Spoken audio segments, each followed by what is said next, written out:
After Harvey Oswald left his rooming house, he did not walk to 10th and Patton, did not shoot Tippit, and did not walk to the Texas Theater. Oswald was inside his rooming house on North Beckley changing clothes when a police car drove by slowly, honked the horn, and slowly drove ahead. Oswald's landlady, Earlene Roberts, looked out the window, told the FBI the police car was number 207. When Oswald came out of his small room, Mrs. Roberts said, quote, "I noticed he had a jacket he was putting on. I recall the jacket was a dark color and it was the type that zips up the front." The same jacket Harvey Oswald was wearing when he arrived at Wesley Frazier's house in Irving, and the same jacket worn in William Whaley's taxi. Mrs. Roberts last saw Oswald standing on the corner of Beckley and Zang at 1:01 to 1:02 p.m. 5 minutes later, Harvey Oswald arrived at the Texas Theater, but was not wearing his dark-colored jacket. That's important. The author believes that it was Captain Westbrook and Sergeant Croy who drove past Oswald's rooming house in car 207. They honked the horn, stopped near the corner of Beckley and Zang Boulevard. Harvey Oswald got into the police car and was driven 1.1 miles to the Texas Theater in less than 2 minutes. The green line in the photo above shows the route driven by Westbrook, Croy, and Harvey Oswald. Westbrook drove the police car to the alley behind the theater, where Harvey Oswald got out of the car. He was wearing a dark brown long-sleeve shirt, but was not wearing the dark-colored jacket that housekeeper Earlene Roberts saw him zipping up as he left the room.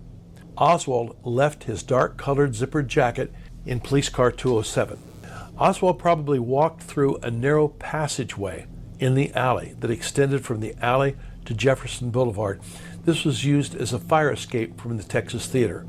After emerging from the passageway and onto the sidewalk on Jefferson Boulevard, Oswald turned right, walked 60 to 70 feet to the ticket booth, and purchased a movie ticket from cashier Julia Postal.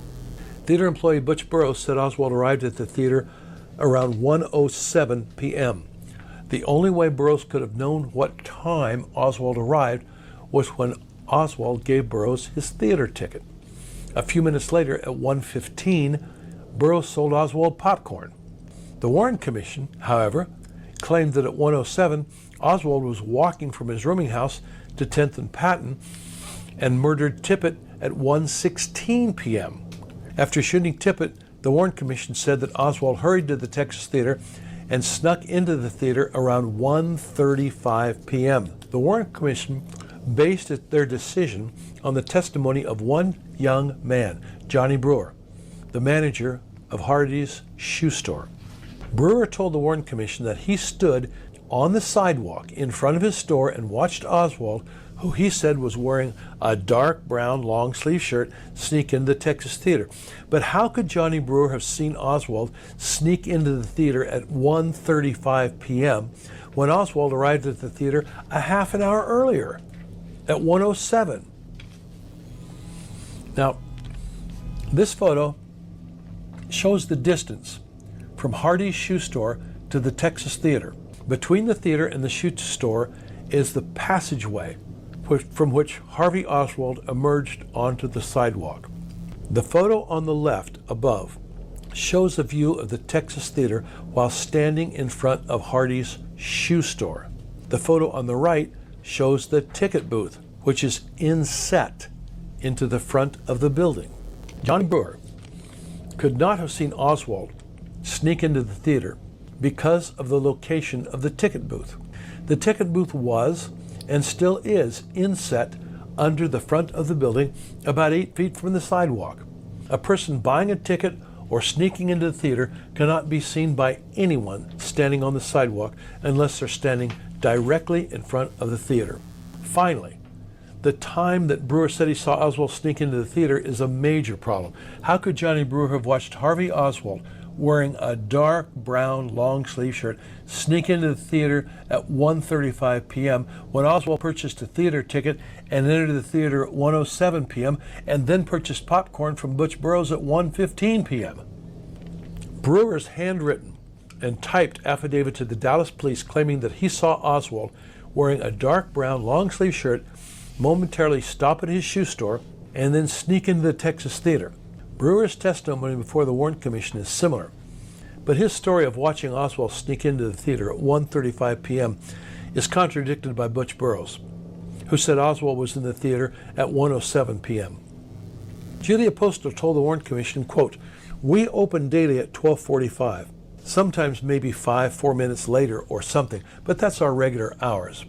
Above is the movie program schedule for the Texas Theater. Cartoons began at 1 p.m., with the first movie beginning at 1:20. Jones Harris, a longtime assassination investigator from New York City, arrived in Dallas the day after the assassination. Harris interviewed theater cashier Julia Postel in the office of the manager of the Texas Theater. Harris asked Postel if she sold a ticket to the man arrested in the theater by the Dallas police. Postel immediately burst into tears. Harris walked out of the office and returned a short time later. When Harris asked Postel again if she sold Oswald a ticket, she again burst into tears. Harris was convinced that Postel knew that she sold Harvey Oswald a ticket to the theater. Butch Burroughs told Texas researcher Jim Mars that Postel knows she sold Oswald a ticket. Burroughs also told researcher Jim Mars that he had taken Oswald's ticket when he entered the theater and sold Harvey Oswald popcorn around 1:15.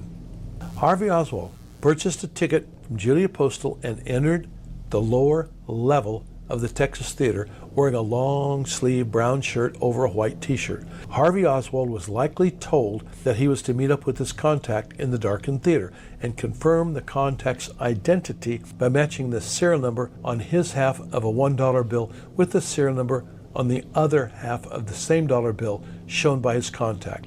This document, showing the serial numbers of the dollar bills, was found in the Dallas Police Archives. The police found halves of $2 bills in Oswald's wallet. This was a CIA method of clandestine contact. Wherever and whenever Oswald met his contact, this contact would provide confirmation of his or her identity by showing the other half of these dollar bills and confirm the serial numbers matched. I do not believe that early on the morning of November 22nd, when Harvey Oswald left the Payne home in Irving, Texas, that he had possession of these half-dollar bills. And I do not believe that Harvey Oswald knew anything about the upcoming assassination of President Kennedy. Oswald told Captain Fritz that he learned about the shooting when he was in the lunchroom. Oswald then needed to locate his supervisor, Bill Shelley, for advice and direction. I believe it was Shelley who told Oswald to leave the building, to board the Mercedes bus, meet his contact at the Texas Theater. I further believe that it was Shelley who gave Oswald the 2 half-dollar bills. If not Shelley, then who? Now, neither of these half-dollar bills were photographed, listed on the handwritten police inventory, the typed inventory, or the joint FBI Dallas police inventory of Oswald's possession that was done on November 26th. At the National Archives in Adelphi, Maryland, I inspected and handled each item of inventory listed on the joint FBI Dallas police inventory of November 26th. These items were not among the inventory, nor were they ever mentioned by the Warren Commission. The half-dollars were, however, described in detail on a Dallas police report inventory.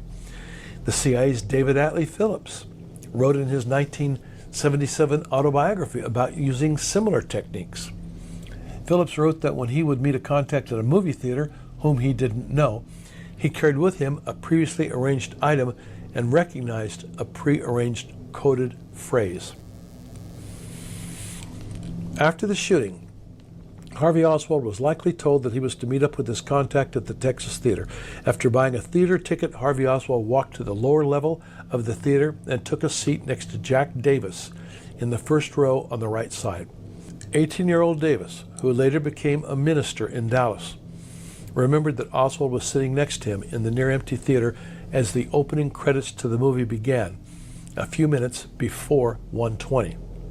After sitting next to Davis for a few minutes, Oswald got up and walked past empty seats to the small aisle on the right side of the theater and into the concession area. Davis watched Harvey Oswald as he re-entered the theater and took a seat next to a man on the back row, directly across the aisle from Davis. Within a few minutes, Harvey Oswald got up and once again returned to the concession area. He returned a few minutes later and took a seat across the aisle from Mr. Davis and then moved to another seat on the fourth row. It appeared to Davis as though Harvey Oswald was looking for someone, perhaps a contact. Jack Davis was correct.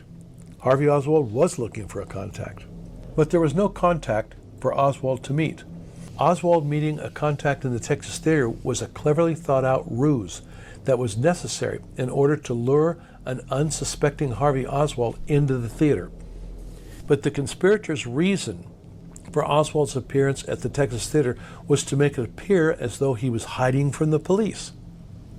After buying popcorn from Butch Burroughs, Harvey Oswald took a seat next to a pregnant woman, perhaps his contact, in the theater. Oswald sat next to this woman for a few minutes, and then both Oswald and the woman got up from their seats. According to Butch Burroughs, the pregnant woman went to the restroom, disappeared, and was never seen again. Now, I have a question. How likely is it that a pregnant woman would watch a war movie alone in a darkened theater at 1:15 in the afternoon and then disappear after sitting next to Oswald for a few minutes? The real reason for sending Lee Oswald to the theater may have been for Harvey Oswald to take possession of the .38 revolver that was used to murder Officer Tippit. The darkened theater also made it appear as though Oswald was hiding from the police. About 1:06 p.m., as Westbrook was leaving the Texas Theater, Oswald was seen by several people walking west near the corner of 10th and Marcellus, more than a mile south of Harvey Oswald's rooming house. Lee Oswald was only 3 blocks north of Jack Ruby's apartment at 223 South Ewing, where he was seen the night before the assassination by Helen McIntosh, a guest of Jack Ruby's next-door neighbor. 4 blocks from Ruby's apartment, and only 1 block east of 10th and Patton, was a small, single-story house at 511 East 10th that was owned by attorney Dick Loomis Sr. and his wife. Mrs. Loomis was a housewife and president of the Oak Cliff Fine Arts Club. She told FBI agents Griffin and Carter that a young couple, who were identical to Lee Harvey and Marina Oswald, lived next door in an apartment complex at 507 East 10th, about a block from 10th and Patton. Mrs. Loomis saw Marina and her infant child in front of her home and recalled that Marina had jet black hair. She said Marina wore very plain clothing and on one occasion wore a light blouse and a plaid skirt, and on another occasion a dark blouse and the same plaid skirt. Mrs. Loomis may have seen the lady who was then living with Lee Oswald. But Marina was living at Ruth Payne's in Irving, Texas. And Harvey Oswald was living in a room at 1026 North Beckley. This was yet another of many sightings of Lee Oswald with an unknown woman impersonating Harvey Oswald prior to the assassination. On one occasion, Mrs. Loomis saw a heavy-set man visit the apartment next door and thought it may have been Ruby. FBI agent James Hosty, who never met Oswald face-to-face prior to November 22nd, told fellow FBI agent Carver Gayton that he left notes under Oswald's apartment door. But the Warren Commission reported that Harvey Oswald lived either at his rooming house at 1026 North Beckley or at Ruth Payne's in Irving, Texas, neither of which was an apartment. Hosty did not leave notes at Oswald's rooming house or at Ruth Payne's house in Irving, but Hosty could have left notes under the door at several of Lee Oswald's previous apartments, including 507 East 10th, 1106 Diceman Avenue, or an apartment in Oak Lawn that Ruby rented for Oswald, as reported by Dallas Police Department informant T-1. Hosty's familiarity with Lee Oswald may be the reason that following the assassination of President Kennedy, FBI Director Hoover ordered Hosty to have no further contact with Harvey Oswald while Oswald was in police custody. We know the Warren Commission said that Oswald walked from his rooming house at 1026 North Beckley at 1:02 p.m. to 10th and Patton, where he shot Tippit at 1:16 p.m. But neither the Dallas Police nor the FBI located a single witness who saw Oswald walking south towards 10th and Patton. There were, however, many witnesses who saw Oswald walking in a westerly direction on 10th Street for 3 blocks before reaching 10th and Patton. All of these witnesses were ignored by the Warren Commission. Many people in the neighborhood watched Lee Oswald as he crossed Marcellus Avenue, walked east towards 10th and Patton. Mr. Clark worked as a barber in Oak Cliff at the 10th Street Barber Shop, 620 East 10th, 2 blocks north of Jack Ruby's apartment. Mr. Clark may have been the first person to see Lee Oswald walking west on 10th Street, 4 blocks east of 10th and Patton. FBI agent Carl Underhill reported, quote, on the morning of November 22nd, Clark had seen a man who he would bet his life on was Oswald passing the shop in a great hurry and had commented on the same to a customer in the chair. Lee Oswald continued walking and walked past the Town and Country Cafe at 604 East 10th, crossed Marcellus Avenue, and continued walking west on 10th Street. A few minutes after 1 p.m., William Lawrence Red Smith, working on a project 1 block east of 10th and Patton, began walking east towards the Town and Country Cafe for lunch. Smith told FBI agent Bookhart that he, quote, felt sure the man who walked by him going west on 10th Street was Lee Harvey Oswald. Tower workers James Archer and Jimmy Brewer were sitting in Archer's pickup truck on the southeast corner of 10th and Denver. Brewer saw the same young man walking west on 10th Street. Jimmy Brewer, 505 East 10th, was across the street from the construction site where Smith was working, and they watched the same man as he continued walking west. Burt told FBI agents Christian and Ackland this man was a white male, 5'8", wearing a light short jacket. Burt said that he, quote, caught a glimpse of the shooter, but was never closer than 50 to 60 yards to this man. William Arthur Smith told FBI agents Ward and Basham the man was a white male, 5'7" to 5'8", 20 to 25 years of age, 150 to 160 pounds, wearing a white shirt, light brown jacket, and dark pants. Taxi driver Scoggins was sitting in his taxi at the corner of 10th and Patton, eating his lunch, as a police car passed by, driving east. Scoggins recognized Tippit as the driver in the police car and watched the young man as he approached the police car. Officer Tippit lived with his wife and family at 238 Glencairn, 7 miles south of 10th and Patton, and he was assigned to Area 78 in South Oak Cliff. On November 22nd, Tippit was in Patrol District 91 in Central Oak Cliff, several miles from his assigned district. Curiously, several of the people who witnessed the shooting of Officer Tippit near 10th and Patton either knew Tippit or were familiar with him, even though he was many miles from his assigned patrol area. Jimmy Burt, a witness to the Tippit shooting, knew Tippit, quote, as an officer who frequented the neighborhood, end quote. Burt said, quote, this particular officer was known by the name Friendly to the residents of that area, end quote. Taxi driver William Scoggins said, quote, I wasn't paying too much attention to the man, you see, just used to see him every day, end quote. Witness Tequila Clemens, who lived at the home of Mr. and Mrs. Smathers at 327 East 10th, told researcher Mark Lane that she saw Tippit, quote, all the time.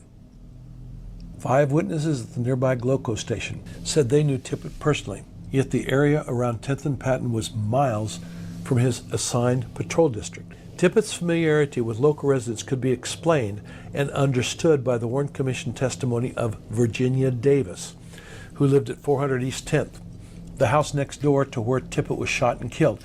Virginia Davis was asked by Warren Commission David Bellin, where was the police car parked? Davis answered, and her answer is very important. Quote, it was parked between the hedge that marks the apartment house where he, Tippit, lives in, and the house next door.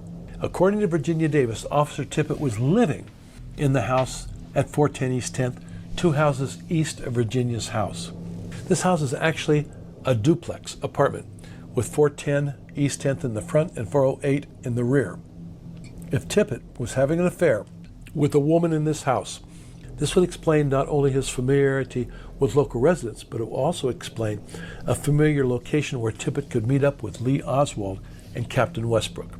Now, a police officer driving a patrol car can park anywhere he chooses on a public street.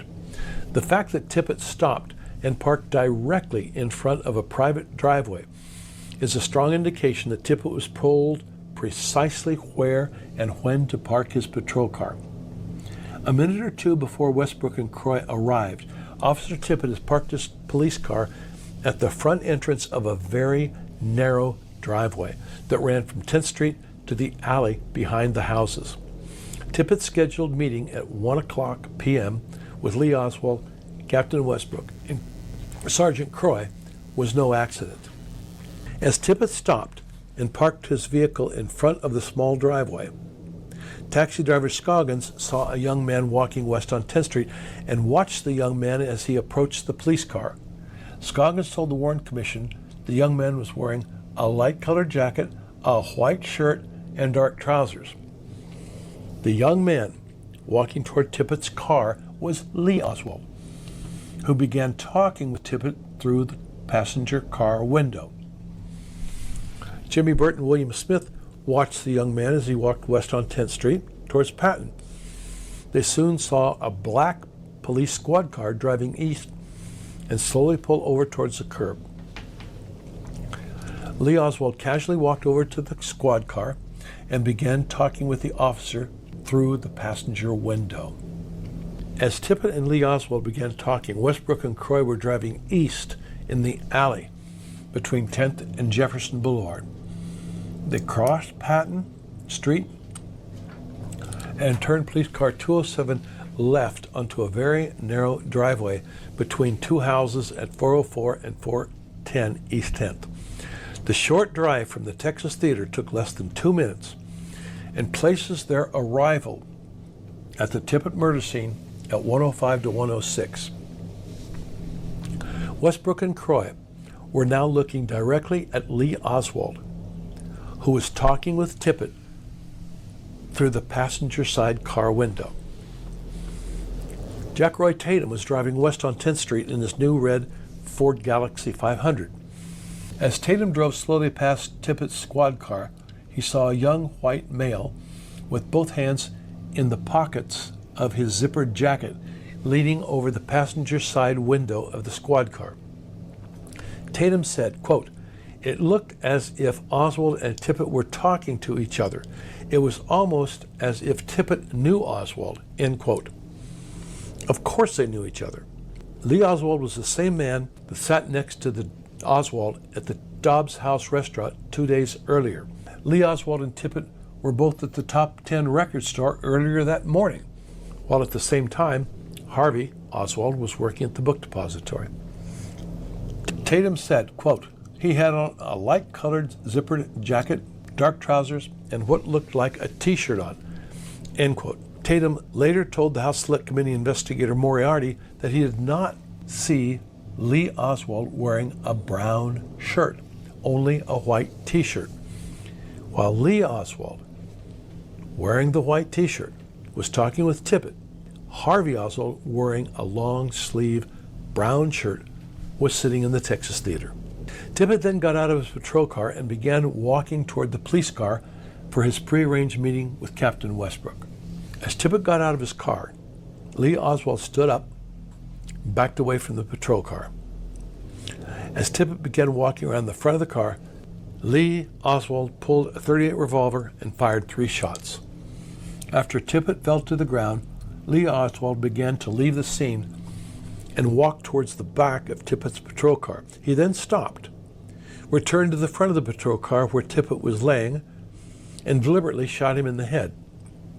Jack Tatum had just driven past Tippit's patrol car and stopped his vehicle when he heard shots fired. Tatum saw the assailant, Lee Oswald, fire the 4th shot into Tippit's head. Tatum said, quote, "Whoever shot Tippit was determined that he shouldn't live, and he was determined to finish the job. Something or someone caused Lee Oswald to stop, turn around, hurry back to the front of Tippit's car, and fire another shot into Tippit's head." Could Captain Westbrook, who was getting out of car 207 at the same time Tippit was shot, have said to Lee Oswald, "Finish the job, make sure he's dead," or something similar? That could have caused Lee Oswald to stop, turn around, retrace his steps, and then shoot Tippit in the head with a fourth shot. After the young man shot Officer Tippit, he hurried across Virginia Davis's lawn at 400 East 10th and crossed over to the west side of Patton Street.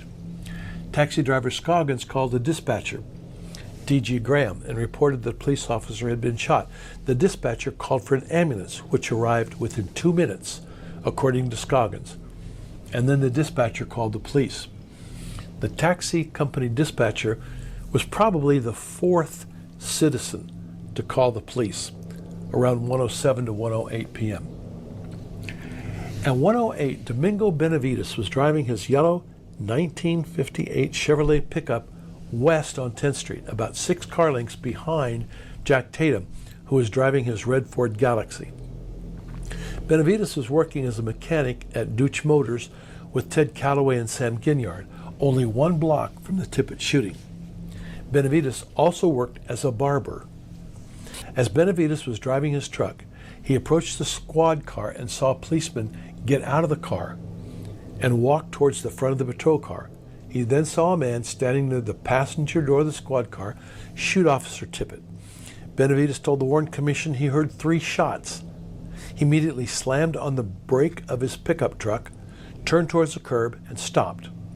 At this point, Benavides was the closest witness to the shooting of Tippit, about 15 feet from the front of Tippit's squad car and on the opposite side of the street. 15 feet. That's close. Benavides told the Warren Commission, quote, "I heard the shot and I just turned into the curb, looked around to miss a car, I think. And then I pulled up to the curb, hitting the curb. I ducked down and then I heard 2 more shots. I looked up and the policeman he seemed like he kind of stumbled and fell. There was another car that was in front of me, a red Ford, I believe. I didn't know the man, but I guess he was about 25 or 30 and he pulled over. I didn't never see him get out of his car, but when he heard the scare, I guess he was about 6 cars from them and he pulled over, and I don't know if he came back there or not." This man was Jack Tatum, who had only seconds earlier driven past Tippit's patrol car. Benavides, sitting in his pickup, watched as the shooter, Lee Oswald, left the scene. He told the Warren Commission, quote, "Then I seen the man turn and walk back to the sidewalk and go on the sidewalk, and he walked maybe 5 feet and then kind of stalled. He didn't exactly stop, and he threw 1 shell and must have took 5 or 6 more steps and threw the other shell up. And then he kind of stepped up to a pretty good trot going around the corner." Now, Benavides is only 15 feet from Tippit's patrol car, and he got a good look at Oswald. He told the Warren Commission, quote, "I remember the back of his head seemed like his hairline was looked like his hairline was sort of went square instead of tapered off, and he looked like he needed a haircut for about 2 weeks. His hair didn't taper off. It kind of went down and squared off and made his head look flat in back," end quote. Now, Lee Oswald's hair was accurately described by Benavides, who also worked as a barber. Benavides' description of the shooter's hairline is important because Harvey Oswald's hair was not squared off. Harvey Oswald's hairline, as we know from numerous photographs taken at the police station, extended well down his neck and past his collar line, and he didn't need a haircut, as described by Benavides. Benavides was so close to Tippit's body, about 12 to 15 feet from his pickup, that he almost surely saw the man who got out of the police car and approached Tippit's body after the shooting. He then saw the same man return to the police car and back up the police car into the alley. Benavides almost surely saw the policeman, Sergeant Croy, who was left at the scene of the shooting, wearing a blue-gray jacket. Benavides, however, dared not report that a police car and 2 police officers were on site and participated in the Tippit shooting. This may explain why, after picking up empty shell casings discarded by the shooter, that Benavides dared not give those shell casings to Sergeant Croy.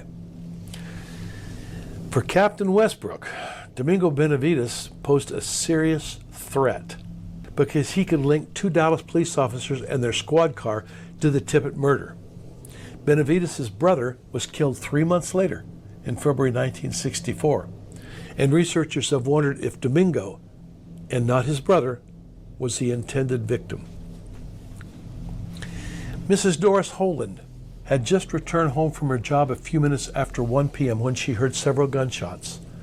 From her second-floor bedroom window, she had an excellent view of the murder scene and saw Tippit lying in the street near the left front of his patrol car. Mrs. Holden observed the shooter as he was walking across Virginia Davis's lawn towards Patton Street.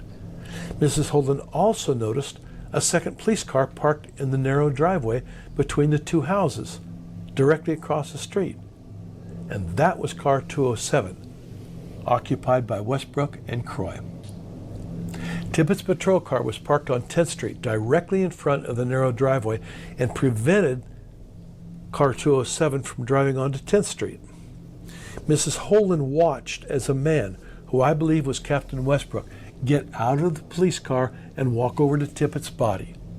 The man appeared to observe the bullet wound on Tippit's head and then quickly returned to the police car. If this man was not Captain Westbrook, then who was it?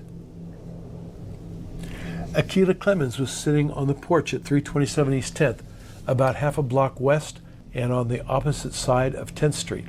She told JFK researchers Mark Lane, Shirley Martin, Vince Salandria, George, and Virginia Nash there were 2 men involved in the murder of Tippit. She told Mark Lane the shooter was, quote, a short guy and kind of heavy, end quote, who she saw reloading his gun while walking away. She saw the other man, tall and thin, in khaki trousers and a white shirt, motion to the shooter to go away, go on. The second man then hurried off in a different direction. Clemens said that 2 days later, a policeman wearing a blue uniform, hat, and carrying a gun told her that it was best if she didn't say anything about the murder of Officer Tippit. He said that she might get hurt if she talked about what she saw. Mrs. Clemens told researcher Shirley Martin the policeman told her that, quote, she might get killed on the way to work. Clemens said, quote, they'll kill people that know something about that. There's liable to be a whole lot of them. There might even be a whole lot of Oswalds and things. You know, you just don't know who you talk to. You just don't know. Now, in 1990, a resident of the neighborhood was interviewed by JFK researcher Bill Pulte on the condition of anonymity. This resident said that he heard that another man walked down the driveway and approached Officer Tippit just after the shooting. In January 1968, Playboy magazine interviewed Jim Garrison. In response to the Garrison interview, a reader wrote to Playboy and said, quote, I read Playboy's Garrison interview with perhaps more interest than most readers. I was an eyewitness to the shooting of policeman Tippit in Dallas on the afternoon President Kennedy was murdered. I saw 2 men, neither of them resembling the pictures I later saw of Lee Harvey Oswald, shoot Tippit and run off in opposite directions. This is identical to what Akita Clemens told researchers. There were at least a half a dozen other people who witnessed this. My wife convinced me that I should say nothing, since there were other eyewitnesses. Her advice and my cowardice undoubtedly have prolonged my life, or at least allowed me now to tell the true story. This article was published in Playboy magazine, January 1968, volume 15, number 1, page 11. Police car 207 and the 2 occupants of the car parked between the 2 houses on a very narrow driveway were only seen by Doris Holland, seen by the man who wrote to Playboy, and likely seen by Domingo Benavides. Police car 207, parked between the 2 houses, could not be seen by most witnesses to the shooting as shown in the above image. The location of the second police vehicle, parked between the 2 houses on a very narrow driveway, was no accident. The precise location of this vehicle and the arrival of Westbrook, Croy, and Lee Oswald at the same time, at the same location, is the best indication that Tippit's murder was pre-planned. The precise location of this vehicle and the arrival of Westbrook, Croy, Tippit, and Lee Oswald at the same time and at the same location is the best indication that Tippit's murder was pre-planned and involved both Lee Oswald and the occupants of the second police vehicle. Each of these men knew they would be meeting at this location at 1 p.m., but only Tippit was unaware of his fate. After closely viewing Tippit's body, Captain Westbrook hurried back to Squad Car 207, backed up into the alley, and left Sergeant Croy at the scene. Sam Ginyard worked at the car lot across the alley from Virginia Davis's house. Ginyard saw a police car moments after the shooting driving in the alley. This was likely Captain Westbrook, driving car 207, who drove 1 block west and stopped immediately on Crawford Street near the Abundant Life Church. Westbrook's short route while driving to the church can be seen by following the green line. Lee Oswald also hurried to the church, and his route can be seen by following the red line. Ted Calloway was working at Deutsch Motors, located on the corner of Patton Street and Jefferson Boulevard. This car lot was across the alley from where Virginia and Barbara Davis lived. Calloway heard the shooting and saw the shooter hurrying south on Patton at a distance of about 60 feet. Calloway described the shooter as a white male, 27 years old, 5'11", 165 pounds, black wavy hair, fair complected, wearing a light gray Eisenhower type jacket, dark trousers, and a white shirt. While Harvey Oswald was sitting in the Texas Theater, wearing a dark brown long sleeve shirt, the man who shot Tippit, Lee Oswald, was wearing a white t-shirt and a light colored jacket. After the shooter began walking west on Jefferson Boulevard, he disappeared from Calloway's view. Calloway then turned a half a block north to 10th and Patton. Virginia Davis, who had just watched the shooter hurry across her lawn and around the corner of her house, walked over to Tippit's body and saw a policeman at the scene. Virginia Davis told the Warren Commission, "Mrs. Davis, we saw the boy cutting across the street." Mr. Bellin, "Then what did you do or see?" Mrs. Davis, "After he disappeared around the corner, we ran out in the front yard and down to see what had happened." Mr. Bellin, "Then is that when you saw the policeman?" Mrs. Davis, "I saw the policeman lying in the street." Mr. Bellin, "All right. Did you see or do anything else? Did you see anyone else that you know come up to the policeman?"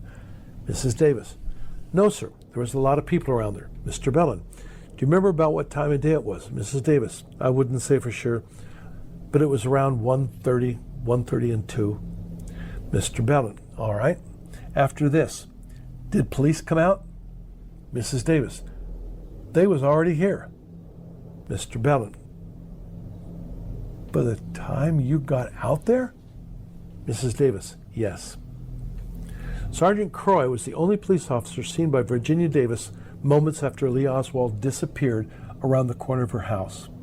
Now, it is important to understand and remember that Harvey Oswald was wearing his blue-gray jacket when he left the rooming house, but he was not wearing this blue-gray jacket when he arrived at the Texas Theater.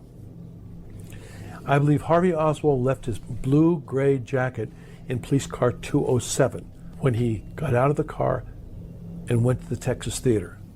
When Westbrook left Sergeant Croy at the scene of the Tippit murder, Croy briefly wore Harvey Oswald's blue-gray jacket to cover the upper portion of his police uniform. He didn't want people to know that a policeman was already on site. At 1:09, a few minutes after the shooter and the man from the police car disappeared from sight, Domingo Benavides got out of his truck and walked about 15 feet to Tippit's squad car. He told the Warren Commission, "I sat there for a few minutes. I got out of the truck and I walked over to the policeman, and he was lying there, and he had looked like a big clot of blood coming out of his head, and his eyes really sunk back into his head and just kind of made me feel funny. I guess I was really scared. I went in and pulled the radio, mashed the button, told him an officer had been shot, and I didn't get an answer. So I said it again. And this guy asked me whereabouts all of a sudden, and I said on 10th Street. I couldn't remember where it was at the time, so I looked up and I seen this number and I said 410 East 10th.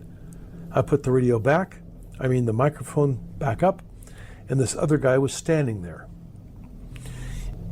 It is worth noting that Benavides' voice is not heard on the police dictabelt, nor is his conversation with the police dispatcher recorded on the typewritten police transcript, which would have recorded 1:08 to 1:09 p.m. as the time Benavides spoke with the police dispatcher. This is a clear indication the police dictabelt and tapes were altered.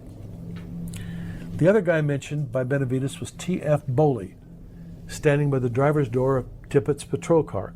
At 1:10 p.m., Boley spoke briefly with the police officer and a few minutes later helped load Tippett's body into the ambulance. Boley said he talked with a police sergeant at the scene. The name of that police sergeant that Boley talked with was Sergeant Croy, who was the first and only police sergeant on the scene before and during the time Tippett's body was loaded into the ambulance. Now, Warren Reynolds worked at Reynolds Motors on Jefferson Boulevard across the street from Deutsch Motors and Ted Calloway. Both Calloway and Reynolds saw the shooter walking south on Patton Street near Jefferson Boulevard. Reynolds saw the shooter tuck a gun underneath his belt as he turned the corner and began walking west on the north side of Jefferson Boulevard. Reynolds began to follow the shooter by walking parallel to him, but on the south side of Jefferson Boulevard. After walking a half block west, the shooter turned right at the Ballou Texaco station. He then hurried through the parking lot behind the station and crossed the alley at the rear of the Abundant Life Church. Jimmy Burt, who hurried to 10th and Patton moments after the shooting, followed the shooter as he walked south on Patton Street. Burt continued walking south on Patton, following the shooter, who was wearing a light-colored Eisenhower-type jacket. Burt watched as the shooter turned right and began walking west on Jefferson. When Burt reached the alley, which is between Jefferson Boulevard and 10th, he looked westward, and he saw the shooter hurrying across the alley, and that alley was between the Texaco parking lot and the backside of the Abundant Life Church. The shooter was still wearing the light-colored Eisenhower-type jacket when he crossed the alley. In other words, the shooter had not discarded his light-colored Eisenhower-type jacket in the parking lot. That's important. It's very important. Lee Oswald hurried to car 207, parked on Crawford Street next to the Abundant Life Church, and got into the car as Westbrook quickly drove away. Now, Reynolds crossed Jefferson Boulevard and began walking through the car lot, but he lost sight of the shooter. When Lee Oswald met up with Captain Westbrook in car 207, he probably told Westbrook that someone was following him. To Captain Westbrook, this person, like Domingo Benavides, posed another very serious threat. It didn't matter if Benavides actually saw Lee Oswald getting into a police car. It only mattered if Captain Westbrook thought he did, because Warren Reynolds could then connect the man who shot Officer Tippett with the Dallas police. For Westbrook, this was potentially a very serious problem. Westbrook soon learned the identity of this unknown man by reading police reports of interviews with witnesses. Once Westbrook had identified the troublesome witness, the problem could be solved. Could this be the reason that Reynolds, like Domingo Benavides' brother, was shot in the head 2 months later? On January 22, 1964, FBI agents Kessler and Mitchum showed a photograph of Lee Harvey Oswald to Reynolds, at which time Reynolds advised the two agents that he would hesitate to definitely identify the man shown in the photograph as the shooter. The following day, January 23rd at 9 p.m., Warren Reynolds was shot in the head with a .22 caliber rifle. The prime suspect was Darrell Wayne Garner, and he was arrested. Betty McDonald, a former stripper at Jack Ruby's Carousel Club, provided an alibi for Garner, and he was released. Question: who in the Dallas Police Department authorized his release? 2 weeks later, on February 13th, Betty McDonald was arrested for disturbing the peace. The next morning, she was found dead, hanging from the cell ceiling in the jail cell with her Toreador trousers. After being shot in the head, Warren Reynolds changed his mind and identified Harvey Oswald as the shooter. Domingo Benavides and Warren Reynolds may have had the information necessary to link Captain Westbrook Croy and the Dallas Police Car 207 with the murder of Officer Tippit, but not if they were eliminated. Captain Westbrook picked up Lee Oswald near the Abundant Life Church and drove him to the Texas Theater. At first, Westbrook's driving Lee Oswald to the Texas Theater may seem bizarre, but minutes after Tippit was killed, the Dallas police were hunting for the suspect who was last seen walking west on Jefferson Boulevard. If Lee Oswald had been stopped and arrested by the police anywhere between 10th and Patton and the Texas Theater, the whole carefully planned operation to blame Harvey Oswald for the murder of President Kennedy and the murder of Officer Tippit would have been compromised. Harvey Oswald, sitting quietly in the Texas Theater when Tippit was murdered, could not be blamed for killing Tippit, nor be blamed for killing President Kennedy if Lee Oswald was arrested. Therefore, it was absolutely necessary that Lee Oswald arrive quickly and safely at the Texas Theater. And who could drive Oswald to the Texas Theater without fear of being stopped by police? Captain Westbrook. A few minutes later, at 1:14, I believe that Westbrook and Lee Oswald arrived in the alley behind the Texas Theater. Lee Oswald gave Westbrook his wallet and his light-colored jacket. Lee Oswald then got out of the police car, walked through the narrow walkway from the alley to Jefferson Boulevard, turned right, and walked to the ticket booth. Lee Oswald did not sneak into the Texas Theater. If he was seen sneaking into the Texas Theater wearing a white t-shirt, that would be the focus of attention for Julia Postel and Butch Burroughs. But the last thing Lee Oswald wanted was to attract attention and risk being confronted by theater employees and possibly by the Dallas police. I believe that Lee Oswald bought a theater ticket from Julia Postel. I believe he entered the lobby about 1:16 to 1:18, but he did not go through the closed doors and into the concession area. Instead, he hurried up the stairs to the balcony, while Harvey Oswald was sitting in the lower section. The opening credits for the movie were playing, and Butch Burroughs, the ticket taker and concessionaire, was likely working the concession stand behind the closed doors as shown in the photo above. Burroughs could not see Lee Oswald enter the lobby or hurry up the stairs. Inside the theater, Lee Oswald may have met his prearranged contact and given his contact the .38 revolver that he used to kill Tippit.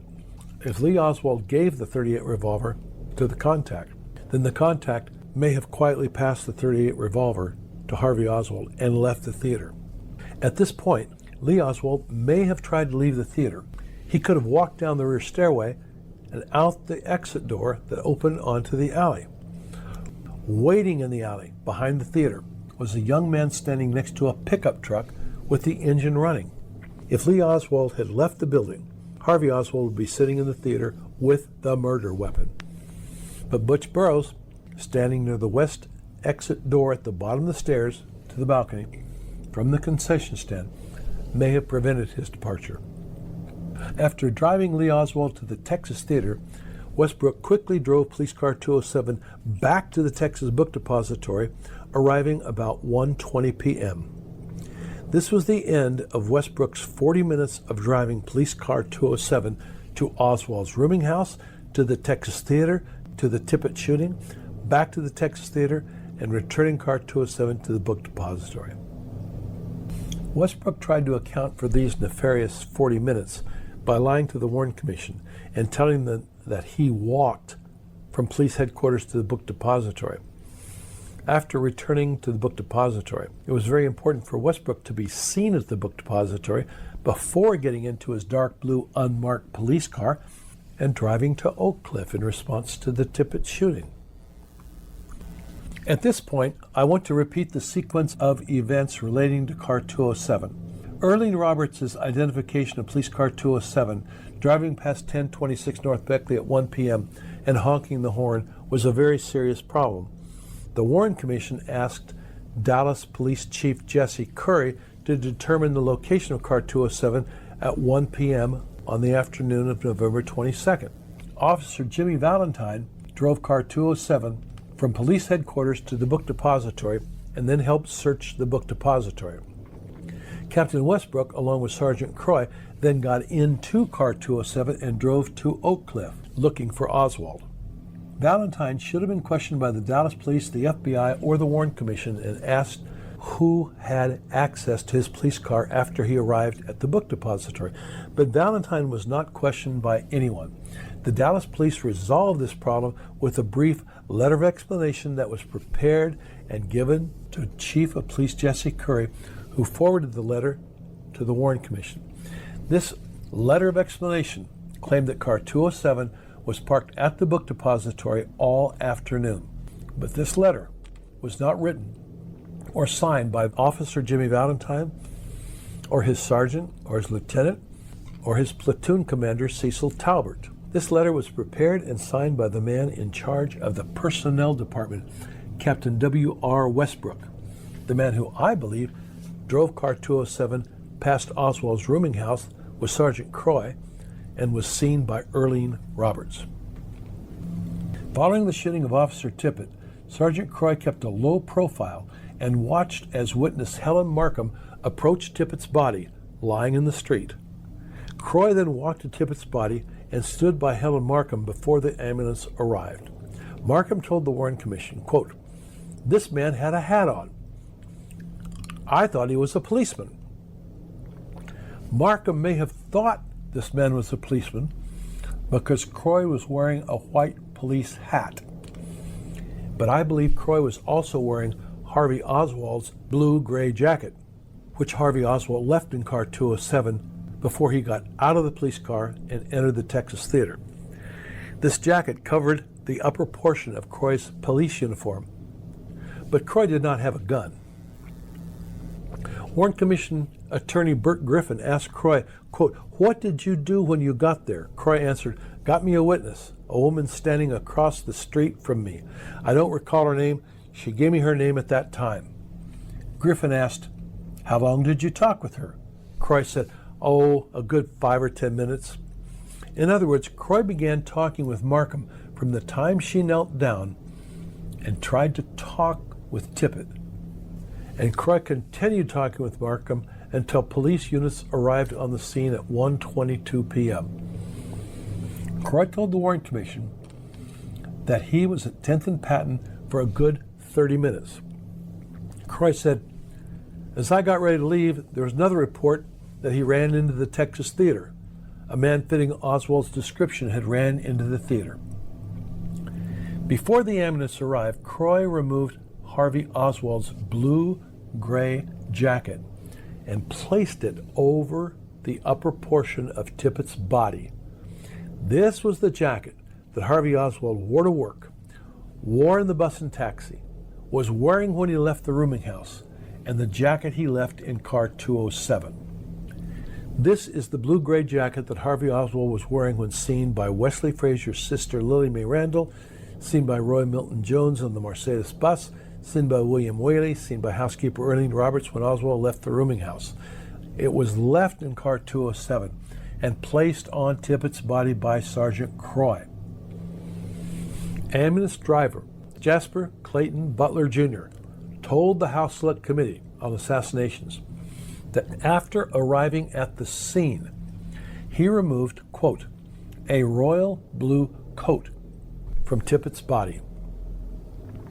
Jasper probably gave this blue-gray jacket to Croy before loading Tippit's body into the ambulance. I believe that after Westbrook arrived at 10th and Patton and showed fellow officers identification from his second wallet, Croy gave this jacket to Westbrook.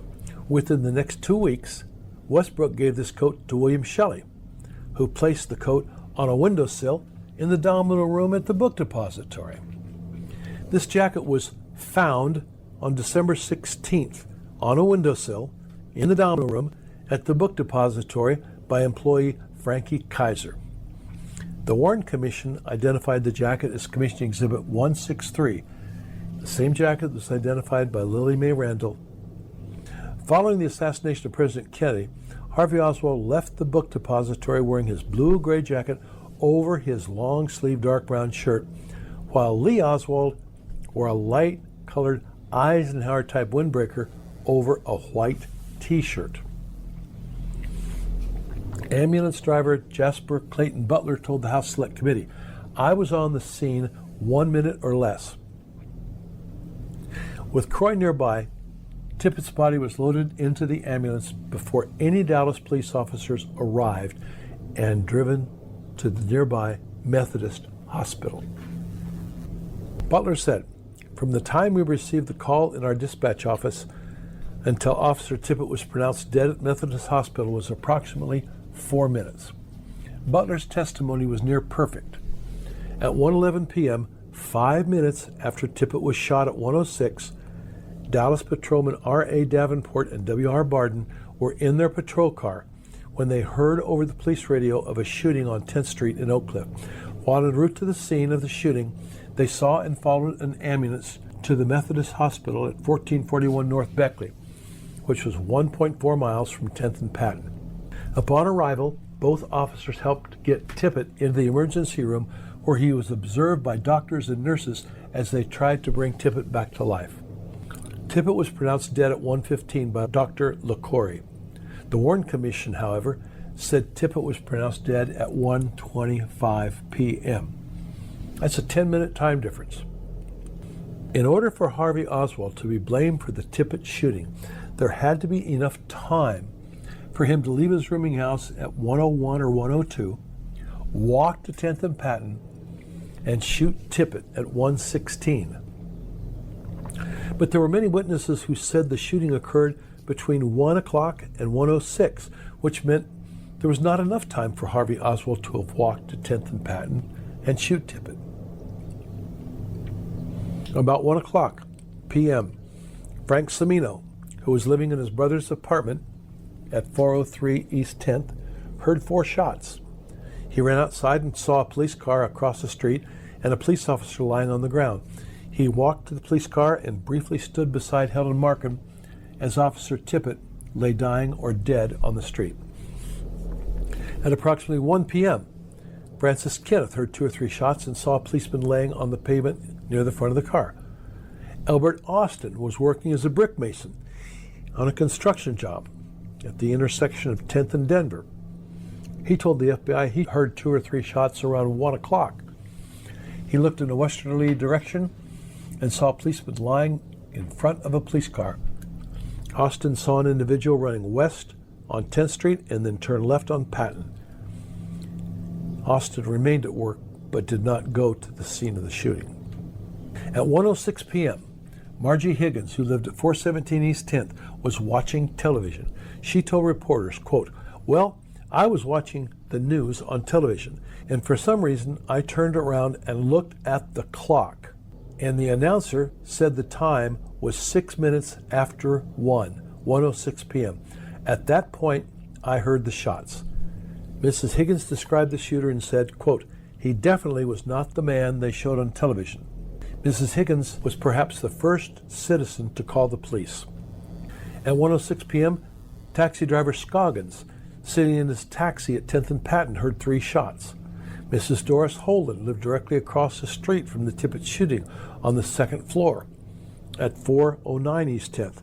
She heard the shots at 1:06 p.m., ran to her bedroom window on the 2nd floor, looked out the window, and saw the shooter hurrying towards Patton. Mrs. Frank Wright lived at 501 East 10th, a half a block from where Tippett was shot. At 1:06, 1:07, she heard 3 shots, looked out her window, and saw a man lying in the street. She ran to her phone, dialed 0, and said to the operator, "Call the police." A man's been connected directly with the ambulance dispatcher. An ambulance was dispatched from Dudley Hughes Ambulance Service, less than 2 blocks from 10th and Patton. She was likely the second person to call the police. Mrs. Wright's husband, Frank, ran outside and, quote, "saw a woman come down from her porch. 3 or 4 doors from the intersection of 10th and Patton. I heard her shout, "He's been shot." She then went back up toward the house. This woman, Mrs. Ann McCravey, lived at 404 East 10th Street, was never interviewed by the Dallas Police, the FBI, or the Warren Commission.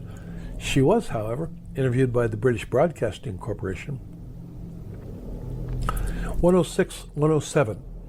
Deputy Sheriff Roger Craig was searching the 6th floor of the book depository when a rifle was found. Craig wrote, quote, "At that exact moment, a Dallas police officer came running up the stairs and advised Captain Fritz that a policeman had been shot in the Oak Cliff area. I instinctively looked at my watch. Time was 1:06 p.m. 106 or 107, Barbara Jeanette Davis heard shots, walked to her front door, saw the shooter walking through her yard towards Patton Street. She then called the police and reported the police officer had been shot. Barbara Davis was probably the 3rd citizen to call the police. At 106 to 107, Jimmy Burt said he heard 6 shots and, within seconds, drove with his friend William Smith in his 1952 two-tone Ford a half block west to the scene of the shooting. After the assassination, Burt and Smith were shown Harvey Oswald's photographs, and both men said this was not the man who shot Tippit. Now, Burt's observation of the shooter and his memory of events are important for 2 specific reasons. When Burt first saw the shooter hurrying south on Patton Street, he was wearing a light-colored Eisenhower-type jacket. But when Burt saw the same man as he left the parking lot in the Texaco station, walking towards Crawford Street, the shooter was wearing the same light-colored jacket. That's very important because the shooter had not discarded his jacket in the parking lot if he was waiting or running across the alley to get into a car, and Burt saw him with his jacket on. So now we've got Lee Oswald did not discard his jacket in the Texaco parking lot. Now, when Jimmy Burt returned to the scene of the shooting, the ambulance had not yet arrived, but Burt said people were talking to a policeman. The only policeman present at the scene of the Tippit's murder prior to the ambulance was Sergeant Croy. The FBI and Warren Commission ignored witnesses who placed the time of the Tippit shooting at 1:06. The time of the shooting had to be at least 7 to 8 minutes later because Oswald needed at least 14 minutes to walk from his rooming house to 10th and Patton. If the Tippit shooting occurred at 1:06, then Oswald would only have 3 minutes to walk to 10th and Patton, which was impossible and would have showed Harvey Oswald could not have murdered Tippit. The times recorded on the dictabelts and discs had to be changed. The Dallas Police dictabelts and discs were sealed on the afternoon of November 22nd and given to the FBI. The FBI quickly learned that the times on the dictabelts and discs had to be changed. Harvey Oswald was last seen near his rooming house at 1 o'clock to 1:01 p.m. The time required for him to walk from his rooming house to the scene of the Tippit shooting was an absolute minimum of 14 to 16 minutes. This would fix the time of the shooting at about 1:16 or later. However, according to numerous witnesses, Officer Tippit was shot and killed 10 minutes earlier at 1:06. Frank Cimino, Albert Austin, Francis Kemp thought the time was slightly earlier, about 1 o'clock p.m. The timing of the shooting was critical because if the shooting did occur at 1:06 p.m., then Harvey Oswald could not have walked to 10th and Patton in 3 minutes and could not have shot Tippit. During the past 60 years, numerous researchers have relied on the times noted on the Dallas Police typewritten transcripts. They have argued continuously as to whether or not Oswald could have walked from his rooming house to 1026 Beckley to 10th and Patton in 14 to 16 minutes. Warren Commission supporters claim there was sufficient time for Oswald to have walked to 10th and Patton and shoot Tippit, while Warren Commission critics have claimed there was not sufficient time. Unfortunately, researchers' efforts in this regard have been a total waste of time. The original Dallas Police dictabelts and discs recorded the time when Benavides, Boldy, Calloway, L.J. Lewis, Mrs. Frank Wright, Margie Higgins, and taxi driver Scoggins' dispatcher reported the shooting to the police dispatcher. These dictabelts and discs were sealed on November 22nd and given to the FBI. The times recorded on the original dictabelts and discs were altered to show the time of the shooting at 1:16. Warren Commission received 3 typewritten transcripts of police logs, which, if all transcripts were transcribed from the same dictabelts and discs, they should have been identical. However, all 3 of the typewritten transcripts are different. From the altered dictabelts and discs, the Warren Commission concluded, quote, the shooting of Officer Tippit has been established at approximately 1:15 or 1:16 p.m. Researchers should have questioned why these typewritten transcripts were different. If researchers had focused their attention on the Dallas Police transcripts and the discs, they would have soon learned that these recordings had been altered. Dallas Police Sergeant J.C. Bowles, the radio room supervisor who prepared the transcripts for the Warren Commission, stated that a few days after the assassination, federal agents borrowed the original dictabelt and at the time was under the impression they took the tapes to a recording studio in Oklahoma. Dr. James Barger, chief acoustic scientist for the House Select Committee, studied the original police tapes and discovered a break in the 60-cycle hum background tone. He found 2 separate tones on the tapes, which could only result from copying. In March 1982, the dictabelts were examined by experts and found to have evidence of alteration. Dallas researcher Gary Mack interviewed Captain Bowles of the Dallas Police Department, who told Mack he could not give any assurance that the belts which were returned by the FBI were the ones which left the possession of the Dallas police. If people are interested in the alteration of times on the police dictabelts and how the alterations were done, I have prepared a detailed analysis that can be found on the Harvey and Lee website. Scroll down and look for the caption, Murder of Officer Tippit.